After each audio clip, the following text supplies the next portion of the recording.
Okay, so Fish Stark, he's the recently elected executive director of the American Humanist Association.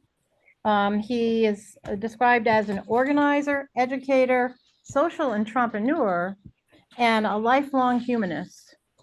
Prior to joining the American Humanist Association as executive director, Fish was the head of program and curriculum at an organization called Legends, an educational technology startup. He also served as the director of programs at an organization called Peace First, which is a global nonprofit. Fish holds a master's in education with concentration in child development and psychology from Harvard University, and a bachelor's from Yale University with a certificate in educational studies. Fish lives in Annapolis, Maryland, where he is president of District 30 Democratic Club and serves on several nonprofits. He is a member of the Unitarian Universalist Church of Annapolis. And this is probably the most interesting fact. He moonlights as an award-winning stand-up comedian and has performed in 13 states. So maybe we can get him to come and do a show sometime. We'll do it as a fundraiser. Anyway.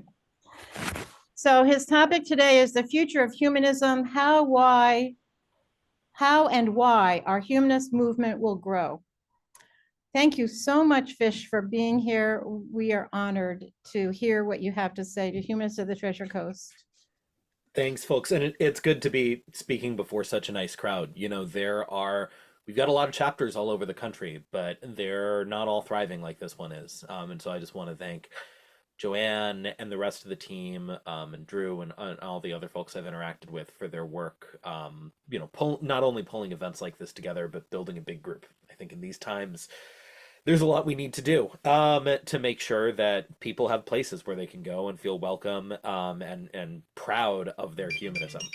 So here's what I'll say about me. Joanne read a lot of things I've done, but I've in addition to all those things I've done over my career, I've always been a humanist. I'm one of the, I guess, few but growing number in our community who were raised humanist. I think some folks know or know of my dad, Pete Stark, who was our 2008 Humanist of the Year, and of course the first openly atheist member of Congress. And growing up, we deeply believed in our house in a lot of things. We believed in people. We believed people mattered and were good and didn't need to be saved or redeemed. We believed that, there's pretty much nothing that we couldn't accomplish through collective action. And so I was 8 years old going to protests against the Iraq War. And, instead of church on Sunday, we'd go to a union hall and we'd get our walk packets and we'd go out. We believed in a lot of things that mattered and that we cared about, but not in God. And I didn't realize until I was 13 and encountered the AHA that there was a word for what we believed, and that word was humanist. And as my dad started embracing that label, I started to embrace it too, and realized the power in, as somebody who thought for a while that that their identity was defined by what they didn't believe, understanding that there was a community of people I could tie myself to because of what we believed about the nature of progress, the nature of humanity, the nature of morality, was a really exciting thing to see. So, as humanism really ended up being a guiding course for my own life. I went to college, as Joanne said, I did my undergrad at Yale, and like my older brother and like a lot of classmates around me, I thought I had a very set path, major in political science and go to law school and become an assistant DA somewhere and run for office, right? That's the trajectory a lot of people felt called to in those days. And two things happened around the same time. One is I joined the humanist community at Yale, which at the time is being run by a great humanist chaplain called Chris Stedman. Some of you may know of him or have read his book, Faithiest. And I also spent a summer teaching in the city of New Haven, and I fell in love with being an educator. And specifically, as I went on, I fell in love with with a realm of psychologists like John Dewey and Abraham Maslow and Ben Spock, all of whom believed that education was about more than drilling facts into a kid's head, but that actually, if you built a strong, constructivist system of good relationships and opportunities to learn through experience and opportunities to collaborate, that you could develop a young person who had not just a lot of facts, but a sense of agency and purpose and goodwill, and that they would not just be a good worker, but a good citizen in a democratic society. And then I later found out that all of those people were humanists. So Dewey was a signatory of the Humanist Manifesto, and Spock and Maslow are former Humanists of the Year. And I was like, well, okay, well, damn. Clearly, this is calling me someplace. Um, I spent my early 20s working in a variety of what I would call applied humanist organizations, organizations run by Unitarians or Quakers that were primarily focused on this question of humanistic development of young people. So rather than working in a charter school and drilling kids to, see what highest score they can get on the state tests, I was in the coal fields of West Virginia running a mentorship program in a public school with the Quakers, training young people to go to the state capitol and fight for free summer meals, and then helping them get into college. And we achieved a 100% college acceptance rate with our cohort, which was very nice. Then I went over to Peace First, which was run by a Unitarian minister and a committed humanist. And we trained and funded young people in places like Nigeria and Nepal and India, places with emerging or less stable democracies, where we needed to build up young people as social innovators and holders of the third sector. And we trained young people to work for peace and democracy through humanistic leadership development, and then micro grants. And some of our young people that we worked with have become the youngest people ever elected to parliament in their respective countries, or one of them leads the largest social enterprise in India run by a person under 35. So we prided ourselves not just on getting to smart people early, but helping them develop a theory of leadership that was grounded in these principles of how do we see and understand and respect everyone. From there, did my master's degree at Harvard, to do a deep dive really on how young people build their understanding of their identity and their morality. So how do we come to believe what we believe? And if we want to be part of shaping in a thoughtful way what people believe, what are the strategies that work? And so got to study under the incredible Rick Weisbord, and a bunch of other smart folks there. Went from there to build to a tech startup that at the time was trying to build a secular alternative to the Boy Scouts, and a genderless alternative to the Boy and Girl Scouts. The idea was that about 65% of Americans 50 years ago were Boy and Girl Scouts. Now it's 5%. There are probably a lot of parents who wanted their kids to get a quote unquote scouting experience without the religion, without, saying, oh, boys do this and girls do this. And so, we built several iterations of that and ended up becoming a app that taught kids positive mental health. And when the company got acquired, we were lucky to be one of the very few startups that actually gets a deal and gets bought out. I started thinking about this question of what I wanted to do and what I wanted to happen next, and that's when I saw this opportunity at the AHA. Now, I had a lot of conversations over that time with the board about what they wanted and what they were hoping for. And, there are a couple paths that the AHA can take going forward. One path is that we, that we hit the church state separation button as hard as we can, as often and as many times as we can, and we present we put up a great front of resistance to the Christian nationalist right, and we get more lawyers and more policy people, and we attack them at every turn, and we defend the fundamental right to freedom of religion, including for atheists. And there's another path where we try to figure out this question of how do we grow humanism as a community and an identity, and how do we think about how do we provide something to belong to and believe in for the tens of millions of Americans out there who are not attached to a religion, so that they can feel welcome and valued and have a sense of direction. And I feel really strongly that it's got to be both. And my pitch to the board was that actually one hand washes the other, right? People build movements when they feel welcome and valued, but also people want to join things that they can see out fighting for them and winning in a real way. That's how people feel a sense of loyalty. And that with my background as someone who has always been, has never really extricated myself from the family business and has always been running political campaigns on the side, and as a humanistic educator, that I thought we should do both and work to aggressively do both. And so that's the direction we're moving in now. Now I get to go around the country and give a lot of talks about the church-state separation part of the work, what we're doing with the lawyers we're hiring, how we're advocating on Capitol Hill and in state capitals. But this is the first talk I've given that's specifically on the growth of the movement. And so I hope you'll indulge me as I play with some ideas that aren't fully formed yet, because I've been around about 4 months, and show you a deck that under no one's advisement I designed myself, which normally they look better because we have smart people in our communications department that do it. But I want to talk about this question of, what does the growth of humanism look like? My deep belief, and I'll say this to anyone, is that there are 40 million humanists in the United States, and the vast majority of them don't know it yet. There are, acknowledged, admitted humanists in the United States are more like 2 million. And of course, members of the American Humanist Association are closer to about 15,000, although by the time I get off this call, I'm hoping that we'll get to about 15,010 or 15. So I want to talk about, both over the short term and the long term, how we close that gap. And I'm going to, if I'm so permitted, it looks like I am, share my screen real quick. And I've got to do this. So, the first thing I want to talk about is why.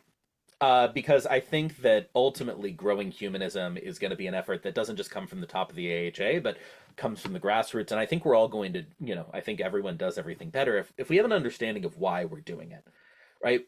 People don't join organizations, they don't join movements, they don't join cultures because of intellectual alignment, right? Sure, I believe, because it's my viewpoint, that the humanist perspective is the correct way to see the world. But people aren't going to be attracted to us because of our correctness. And I don't think our correctness really is sufficient reason to go out and bring people in. I think there are a couple things that growing humanism does for the world in America in really important ways. One, and we'll talk about this a little later, is that we're in a true wellness crisis in America right now, right? We've seen rates of anxiety and depression, not just among young people, but Americans broadly, more than double over the past 20 or so years. Now, of course, some of that is increased recognition of conditions that were always there, that people were maybe stigmatized away from disclosing. But also, I think we can all feel that there's a growing sense of unease, a growing sense of uncertainty, a growing sense of isolation.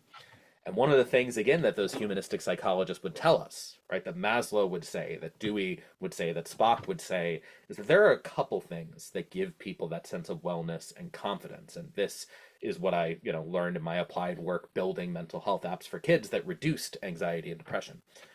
If we've got a strong values system, if we know what we believe, then we can develop self-integrity. We can take actions that are in line with our belief system, and we feel more self-efficacious, more empowered. If we have an identity, we can take identity confirming actions. Again, we feel that our daily lives are based around something, leading to something, and connecting us to other people. We feel better, we feel less anxious, we feel more purposeful. And community and social isolation. We know that one of the best things someone can do for their health is have friends. Go out and, like you're doing today, see people and be connected to people. And yet we are living, for a number of reasons, in the most socially isolated version of America there ever has been. So the more people we can connect to humanism, the more people we can connect to a system of values and identity and community, and imagine, just to imagine the way that feels for a person, imagine how we all felt when we learned there was a word for who we were. Even before we found a community like this, even before we started really thinking about our actions or our beliefs as humanist actions and beliefs, just knowing that there are people out there who believe what you believe creates a powerful sense of common humanity, which we know is one of the things that helps people feel a stronger tether to life. Second reason is that we've got rural humanists at a crisis point right now, right? I am, I'm a guy who is very lucky in life, right? I was born a guy, I was born white, I was born into a family that was very comfortable, and I live in a very blue bubble. I live on the outskirts of Washington, D.C. People know what I do for a job, and nobody cares, right? Nobody cares that I am an open atheist. And, I think depending on where you are and your circumstances, that's true for a lot of our community and a lot of parts of the country. And yet, we've right now got a real stratified American society when it comes to people's experiences if they're non-religious. There's a great professor at the University of Nebraska-Lincoln, Dina Abbott, a psychology professor, who writes about and studies the experience of rural atheists. And most of them are underground and undercover. They are pretending to believe it. They are going to church, sort of against their better judgment because they worry about attacks on their livelihood, their safety. They worry that their non-belief might cause their kids to get taken away from them if they have a child custody case in court, right? If they're ever in an argument with their spouse. They're worried about losing their jobs if they don't go to church or if people find out that they're an atheist. And so we've got a need for these people who are deeply isolated to be able to learn about us and join digital communities where they can finally have a place to be themselves, even if it's not safe to be themselves in their community. And then the final reason to grow humanism is collective action, right? The more people we have, the more people, when I'm going to visit members of Congress, I can say, hey, we have these people behind us who, by the way, some of them donate to our political action committee. Some of them were at the Women's March on Washington yesterday. The bigger we are, the more able we are to mobilize, to do things like protect folks in our community who are living in rural areas, or keep our kids from having doctrinal Christianity pushed on them in public schools that we pay our tax dollars to, and advocate for, as humanists have always done, the policies that will improve humanity, bolster science, and create a more humane society. This is why it matters to grow humanism. And here's why I think we can. We have to remember how far we've come in the past 10 years. And I know it feels hard to say this on the eve of an inauguration of a Christian nationalist president, but the truth is, if you look at the data, Trump's Christian nationalist politics were the least popular thing about him. He didn't win because he bear hugged the Liberty University, mafioso. He won because every single Western democracy has gotten rid of its leader in the face of rising prices, and we frankly had a narrower margin than most, and our leaders, I think, did not do the best job of articulating the choice. So we are seeing, just in the last 10 years, dramatic growth in unaffiliated religious Americans, right? We're looking at growth from about 21% to 28% in a 10-year time span. We are close to having about a third of the American population in this broadly unaffiliated group. So I like to say that secular Americans are the largest religious minority in America. And lest we think, oh, well, that group is just, a bunch of kind of Christians who don't go to church. There have been some studies done. Now, this one is from the UK, which is not quite culturally and demographically the same as the US, but it's analogous enough, where they actually survey the nuns and ask, okay, but what do you believe about God? A majority of them don't believe in God at all. Another third are agnostic. I'm not sure. Sometimes I do, sometimes I don't. A very small number, again, about 1 in 6, either feel that, well, I don't believe in God, but I believe in something spiritual, or I do think more often than not I believe in God, but I'm just unaffiliated. So this rising group of unaffiliated people, which is ticking up on its own every year, and by the way, we've seen a doubling in that time of the amount of people who are able to openly identify as atheist and agnostic. This is a group of people that is reaching, about over 100 million people in America who broadly share our thoughts on secularism.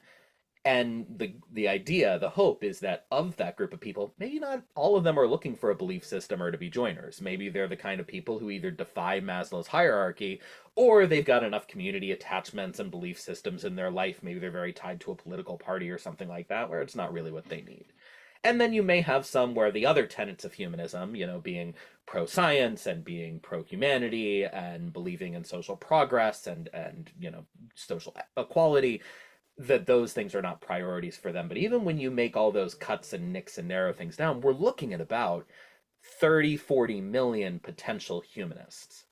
And what's interesting is that we see that this change is likely to be durable, because even though young Americans, Americans under 30, have sort of the largest proportion of non-religious people, it's actually the 30 to 49-year-olds who are growing the fastest. So and every generational group is growing, even seniors. So this is not confined to, the generation of young people, and it's certainly something that is, the fact that it's growing among young people is good, but it's a broad-based social change. Now, the question is why? Why are people becoming less religious? The truth is, there are a lot of people who stop believing in a lot of the religion's teachings. We're about to go live with a campaign that says things like, if you believe in the golden rule but not in God, you might be a humanist, on the basis that there are a lot of folks who don't believe a lot of the doctrine they grew up with, but they still do believe in some of the moral values. And we want to make clear that, if things like do unto your neighbor as you would have them do unto you, or make sense to you, but this bread is my body, I give it to you, doesn't, then actually you might, you have a place where you do belong. Now, I want to draw people's attention to the second part of the graph, which is beyond just not believing the religion's teachings, the number one reason bringing people, and especially the number one reason bringing ex-Christians out of religion, is treatment of LGBTQ people.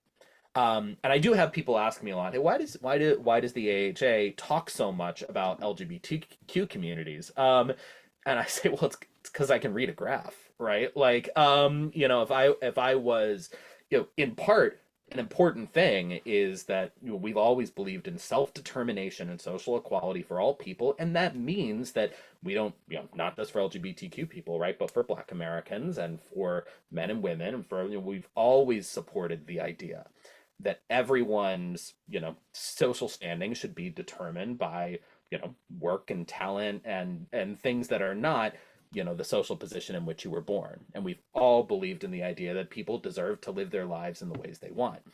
But also, if we know that this is why people, especially young people at high rates, are leaving religion, this is why we're open and talking about those issues. In the same way that if I worked at Pepsi and we saw a survey saying 30% of people were not drinking Coke because they wanted a pineapple flavor, you bet the next day I'd have my best people building a pineapple flavor at Pepsi.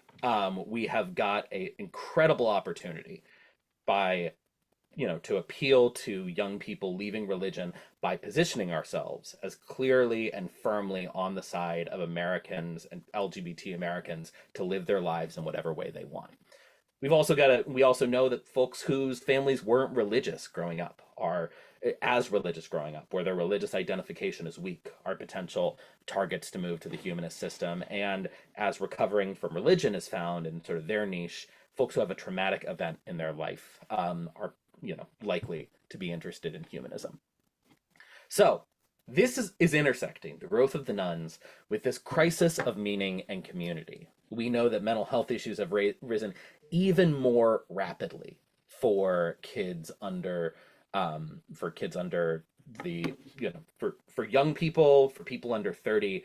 When I was working on, at a startup building positive mental health apps for kids, we did a survey that found in 10 years, the social confidence of young people in high school had been cut in half.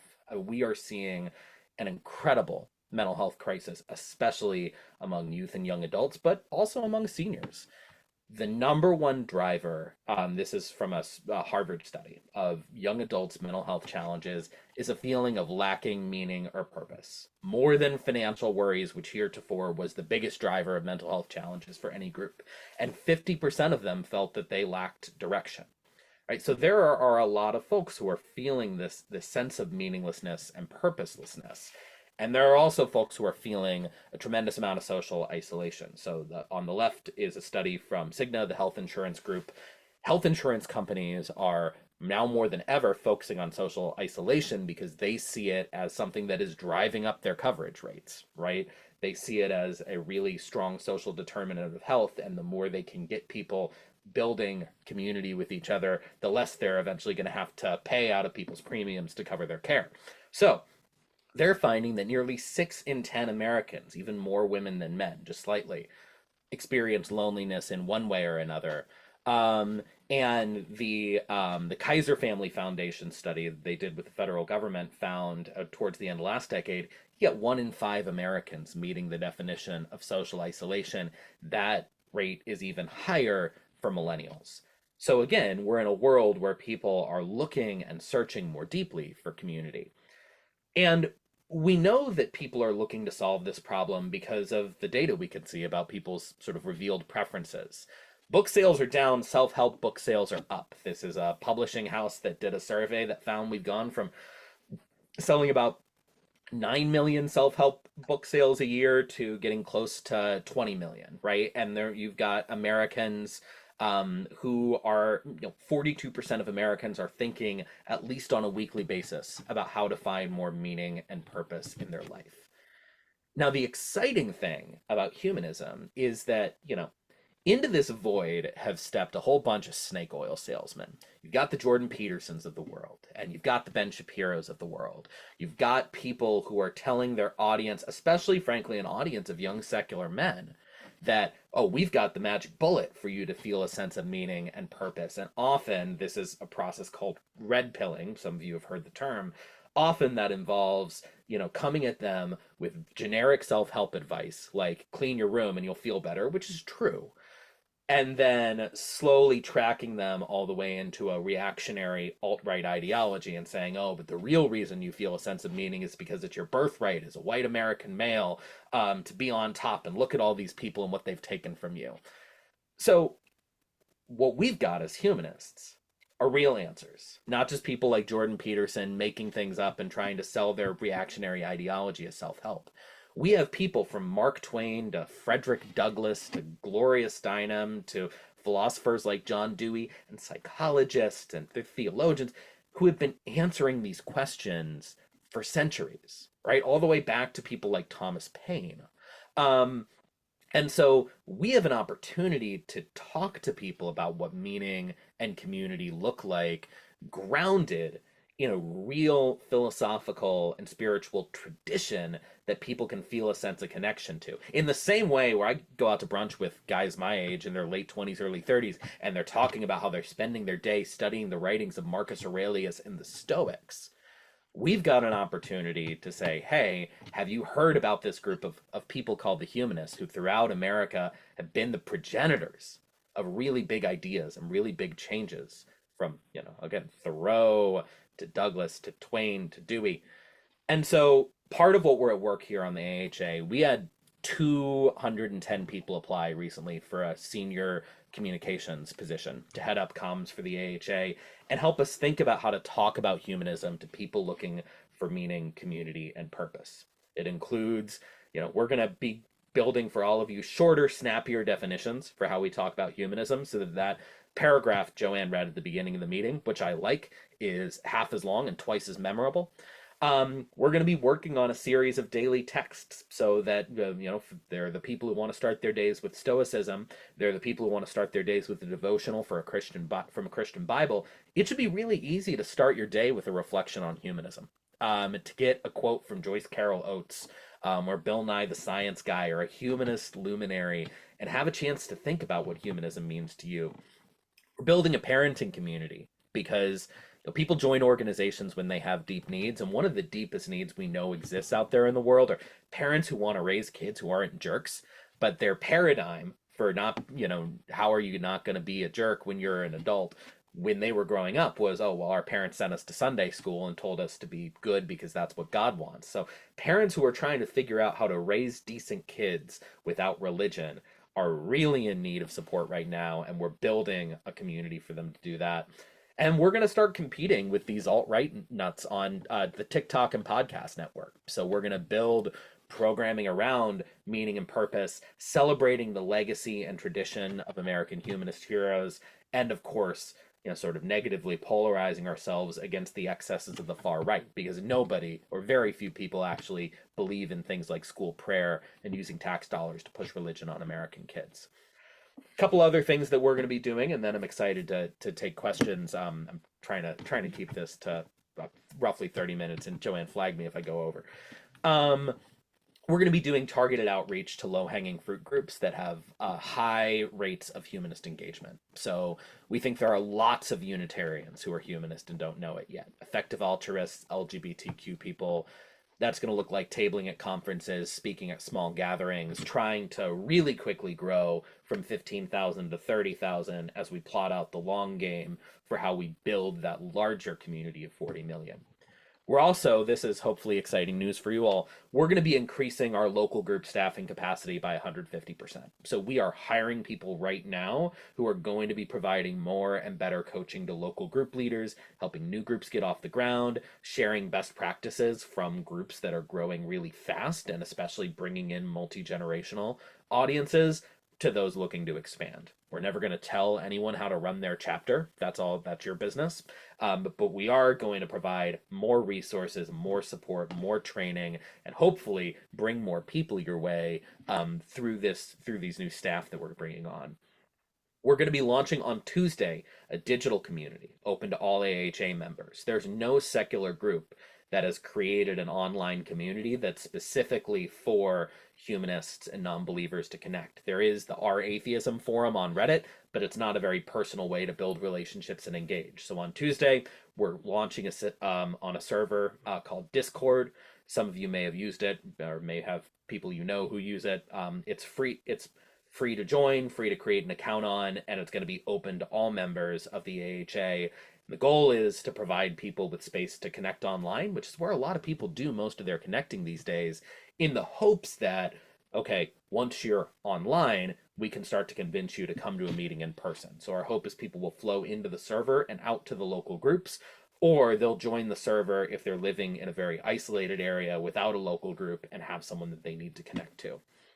Finally, we're rebuilding the Apignani Humanist Legal Center, and we're targeting it entirely on discrimination against atheists and humanists in rural areas. We're going to show folks in those areas that we've got their back by going and suing when somebody gets fired from their job because somebody heard they were an atheist, or somebody loses their rental housing because they didn't go to church, or when somebody is, when someone's kids are denied access to a fair and equal public education because they don't want to stand for an illegal prayer.